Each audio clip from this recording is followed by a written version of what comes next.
and thank you everyone. Okay. Content intelligence and using AI to understand content. Most of you may not be familiar with the term of content intelligence. It's one that we're sort of pioneering at ABBYY because we see artificial intelligence as something that is far too broad a term and a term that's used far too often for far too many things. So we actually believe that content intelligence is actually a much more focused area of interest, and that's what we are sort of being the thought leaders and having a lot of interactions with analysts all over the world and pioneering this term within content intelligence and how it applies to business today. Market trends. I'll cover off a few of the market trends which we're currently seeing. And this is nothing new, and actually the statistics pretty much confirm exactly what this room was showing, that digital transformation holds great promise. And over 81% of organisations believe that digital transformation is important or very important to their business. And it's interesting because the statistics in this room alone, when we were doing the first question, were pretty much exactly on par. So New Zealand and the rest of the world are on the same track. Current status. This is a very interesting one. Even though 81% of organisations believes that digital transformation is very, very important, only 1 in 5 understand what they're doing within digital transformation and how it applies to their organisation. The emergence of the digital transformation market, it's obviously a huge market, the way that analysts see it. So it's a total of a $1.2 trillion market in terms of digital transformation. It has been broken down into a couple of different aspects. So what are the different parts and where is the value in terms of actually implementing digital transformation? Most of the businesses are looking at increasing customer experiences, increasing customer satisfaction, increases in operational efficiency, and new types of innovation, creativity and efficiency is what organisations are looking to gain from the digital transformation.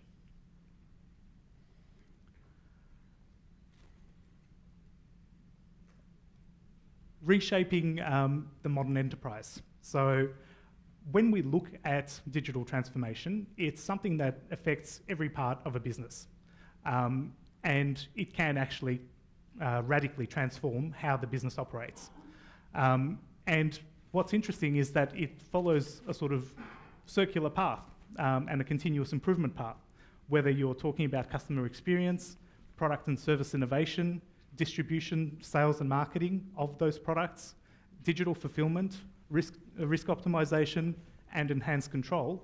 Digital transformation actually touches all of those areas, and continual improvement in all of those areas really transforms the business. And even an enterprise that's sort of 100% digital still has to account for customer interactions. And when you're working with customer interactions, you've got communication, correspondence, forms, social media, and supporting documents. And that's where content intelligence really comes to its foray, because in order to enable a total digital transformation, you're still having physical interactions, and those physical interactions have to be transformed into digital content before they can enter the entire digital transformation cycle within your organisation.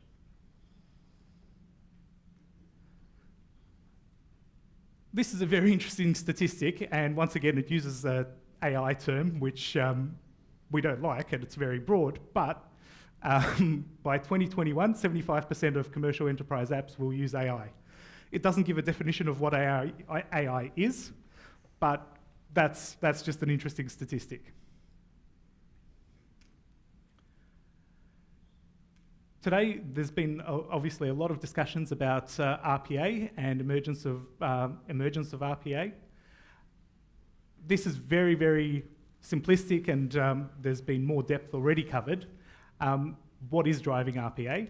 And it's really fast and simple and effective deployments in many cases, puts the emphasis on content and raises awareness for content challenges. And most importantly, as far as ABBYY is concerned, it creates demand for content intelligence and new opportunities based on existing capabilities.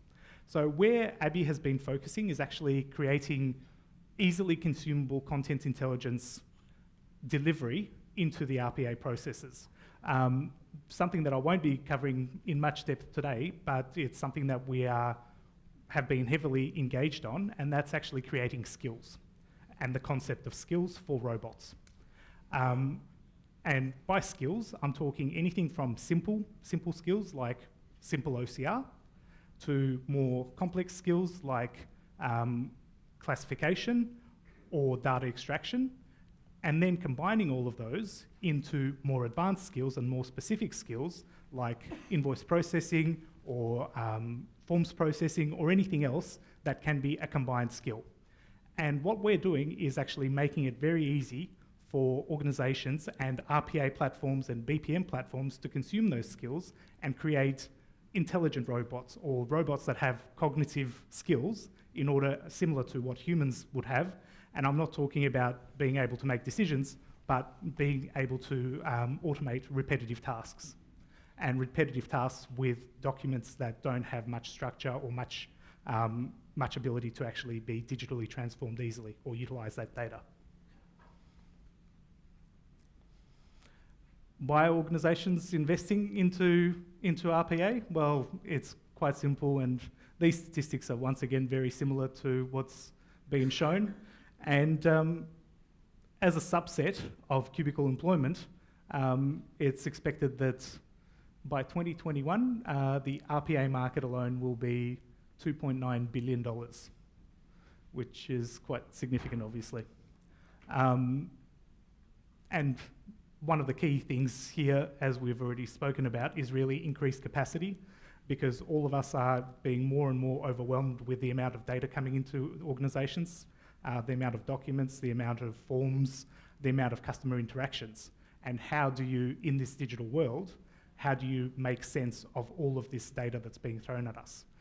RPA is one of those tools, and certainly cognitive RPA and the ability to have content intelligence within RPA actually drives increased capacity, delivers savings, and obviously delivers accuracy and reduces processing times. RPA stairway to value. This is actually a KPMG slide that we've borrowed, and they have slightly different to a few others because they do have an extra step.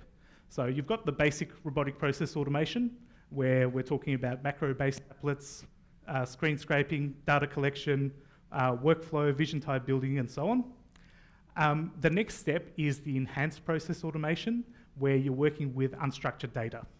And that's in built-in knowledge repositories, learning capabilities by watching, ability to work with unstructured data and pattern recognition. And then the third is your cognitive piece, and that's where we actually have the most, I guess, value to add. I'll skip the first line, but teaching versus programming, big data analytics, adaptive technologies, natural language processing, and so on. This is a very, very interesting statistic that out of all RPA use cases currently, only 20% of those use cases utilize structured content or data that is accessible. And that's actually structured data. So the biggest saving and the biggest application is actually in the inaccessible dark data that RPA could actually bring value in, and that's where content intelligence really comes into its foray. And the use cases that I'm talking about in terms of semi-structured content, we're talking about invoices, purchase orders, HR documents, contracts, mortgage apps, and so on. So all of these documents are semi-structured or unstructured documents. And in order for RPA to be able to add value, as Russell earlier pointed out, it needs structured content. So how do you actually get structured content from these semi-structured documents? And that's where the value of content intelligence comes into it. And then the last lot is obviously completely unstructured content, such as emails, SMS, images, audio, video, and so on. And that will be the next wave. That's something where there are some capabilities already available, and we are offering some solutions within that space. but it's a space that's rapidly developing and having a lot of input and development done there. So the semi-structured content, right now, today, there is availability of solutions that will deliver the outcomes that organisations are seeking. In the unstructured content, it's in the emerging stage. Yes, some use cases can already be addressed and very successfully, and there are a number of success stories, but that's an area that's growing and expanding rapidly. Rationalising artificial intelligence, that's a good one. As markets are moving towards machine learning cognitive processing, RPA is really becoming a centre and driving force of this digital transformation. And it is going to overlap. So the RPA and digital transformation markets are sort of overlapping and uniting to become one single market. It's interesting in terms of adoption and how all of that is actually moving along. AI and semantic and cognitive has got quite low adoption, but reasonably high satisfaction, whereas automated data recognition has got larger adoption and similar levels of satisfaction. But then when we're talking document classification, metadata, and taxonomy, the user satisfaction at the moment from those that have deployed previous generation technologies is actually quite low, but the adoption has been very high. And it's a matter of actually creating solutions that allow organisations to automate the transfer of unstructured content into actionable and structured outcomes.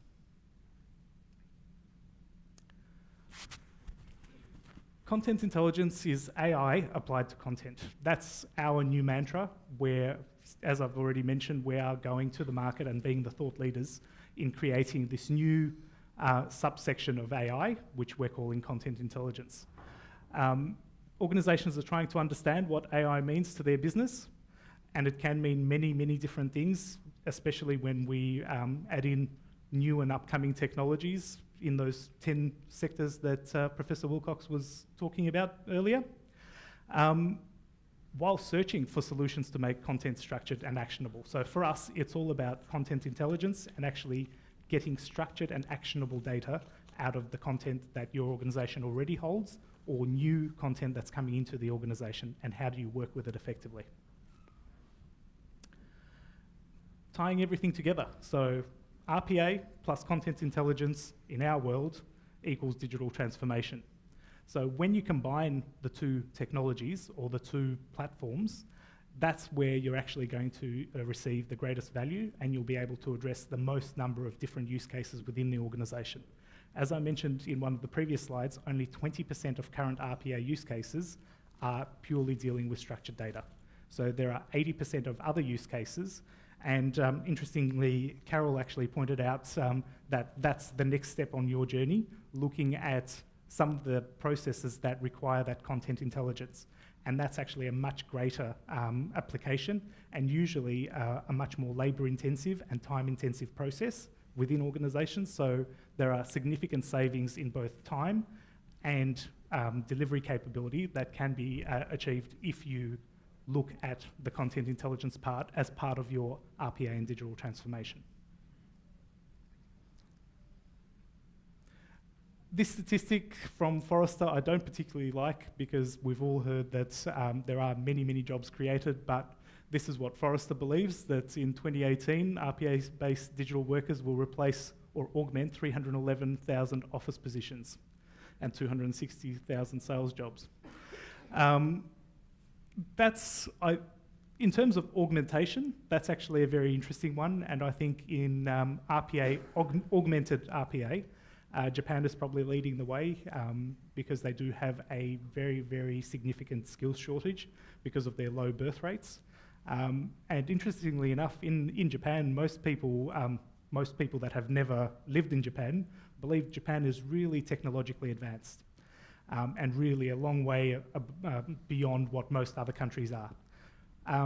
I actually look after Japan from an ABBYY perspective, and I can tell you that the number of manual processes in Japan far outweighs any other country in the world that I've ever been to. All of their processes are completely manual. everything is paper-based, and paper gets moved from one desk to the other on a constant basis. And that has probably a little bit to do with the culture in Japan, in that a lot of staff actually work at an organisation for life. So once you enter an organisation, you're there for life. And if you're there for life, that means that a job has to be created for you. So how do you create those jobs? Well, keep the processes manual. What happens when you're now working 14-hour days and still not getting your work done?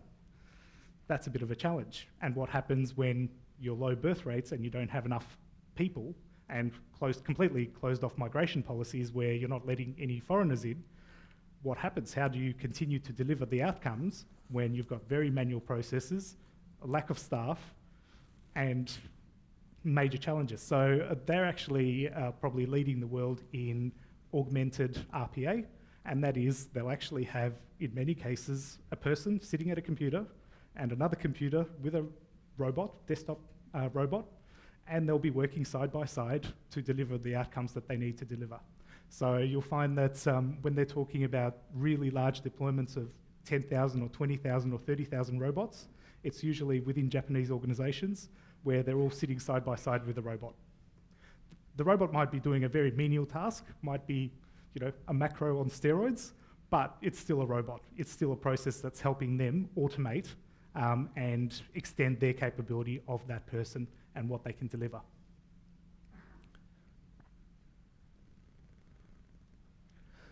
So, in our world, content intelligence stairway to value.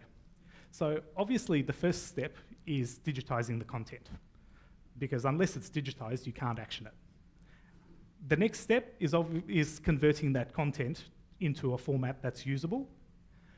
Then you go through and classify that content and understand, okay, is this an invoice? Is this a letter? Is this addressed to this person? What is it? What do we need to do? How do we understand what type of document it is? Or what sort of communication it is? Because we're not only talking documents, it can be emails, it can be faxes, it can be social media posts, it can be SMSs, irrespective of all of that. Once you've classified it and you've understood, okay, it relates to this area or it's this type of document, the next step is actually extracting insight and data from that you can then use in the follow-up processes. And extracting insight and data, obviously you can extract it from structured documents. That's reasonably easy because the same information is always in the same location on a structured document. Semi-structured documents, that gets a little bit more challenging because, and a good example of that are invoices. All of us have seen invoices. Every organisation in the world receives invoices. But what's interesting is that many marketing departments or ERP vendors get very creative on how they structure their invoices.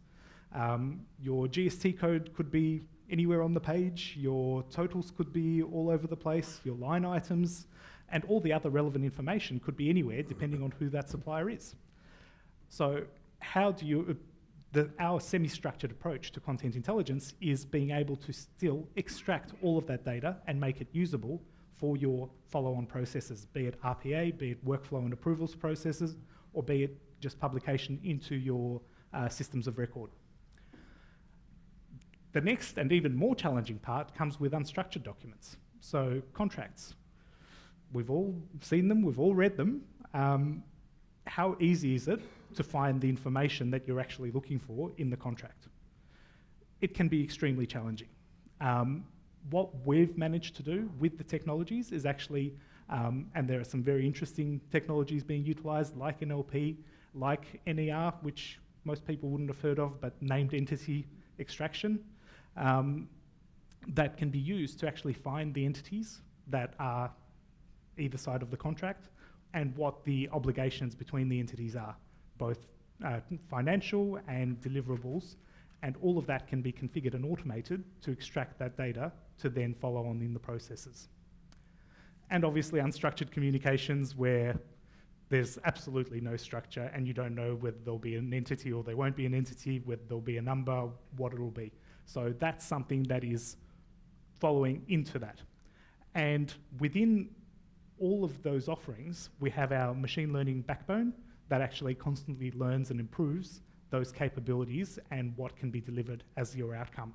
And it's automated machine learning as well as human-assisted machine learning that when a human does some verification or correction of the data that's being captured, it will actually feed back into the loop and train based on that.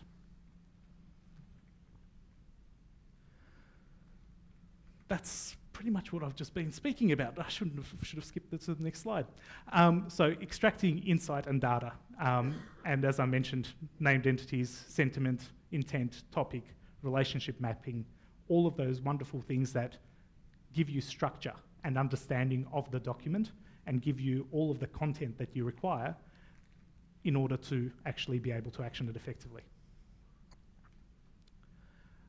In terms of our brands that represent those different steps, obviously our FineReader range of products is all about digitizing and converting content from unsearchable or dark data into text searchable documents that are OCR'd. So that's the FineReader brand. And our FlexiCapture brand is all about the classifying the content and then extracting all of the relevant data sources and data points that you're trying to utilize in your ongoing business processes.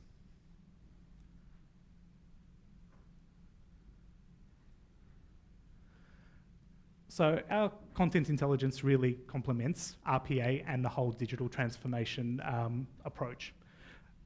At the very simple level, obviously our OCR, where that's used for screen scraping, that's used for creating text searchable documents and digitization. That's in your basic approach. In the more enhanced approach, robots are being able to understand unstructured content or semi-structured content, so digitizing, classifying, extracting, and learning. And then the cognitive automation part, which is where we're all heading to, and that's really providing a full range of content intelligence, analysing and understanding of text, sentiment, intent relationships, and continuously learning and improving those capabilities. And that's our fit within that space. So content intelligence is AI applied to content. So if you walk away with nothing else from today, that's the term that I'd like all of you to start using, content intelligence. We believe that content intelligence is one of the most critical parts of digital transformation. And in order to realize all of the benefits of RPA, you really do need to add some intelligence to your content.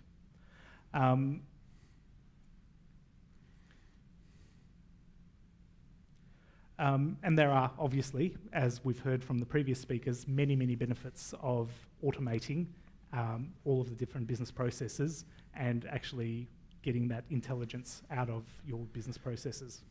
So the question is, where are you on this in this journey, and where do you want to be in this journey? Certainly, we have a number of our staff here today that would be more than happy to assist and answer any questions. Certainly the team at Quanton has very good knowledge about content intelligence and will be able to assist you in those areas as well. That's the end of my presentation.